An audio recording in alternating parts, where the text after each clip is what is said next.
Giorgio Lago, classe 1937, originario di Vazzola, morto a Castelfranco nel 2005, dalla metà degli anni '80, da quando diventò direttore del Gazzettino, fu un provocatore ottimista dell'opinione pubblica veneta, trentina e friulana.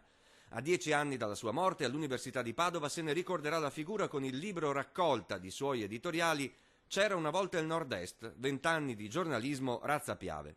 Che fine ha fatto il Nord-Est e cosa non lo ha fatto crescere così come lo sollecitava a fare Giorgio Lago? Le guerre dei porti, degli aeroporti, degli interporti, delle università, i fallimenti delle candidature di Cortina ai mondiali, il fallimento di Venezia, capitale della cultura.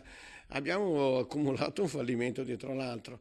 Abbiamo tanti bravi attori individuali, ma che proprio non riescono a giocare insieme. Lago credeva nel federalismo, il Veneto non lo ha realizzato, l'Italia lo ha boicottato.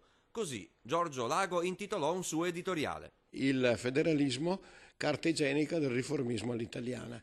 È diventata una parola di moda anche sotto il traino delle battaglie messe in campo dalla Lega. Tanti le hanno usate in modo strumentale, tanti non hanno probabilmente nemmeno capito cosa volesse dire. A troppa gente fa comodo un sistema antifederalista, cioè un sistema dove pochi decidono e tanti partecipano alla distribuzione dei benefici.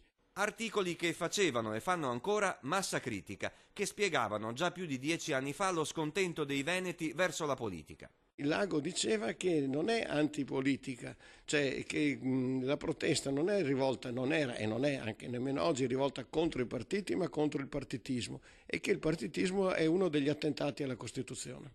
Lago ci lascia comunque un incitamento. L'Italia ricostruita dopo 2 guerre, una delle quali combattuta soprattutto a nord-est, non può arrendersi.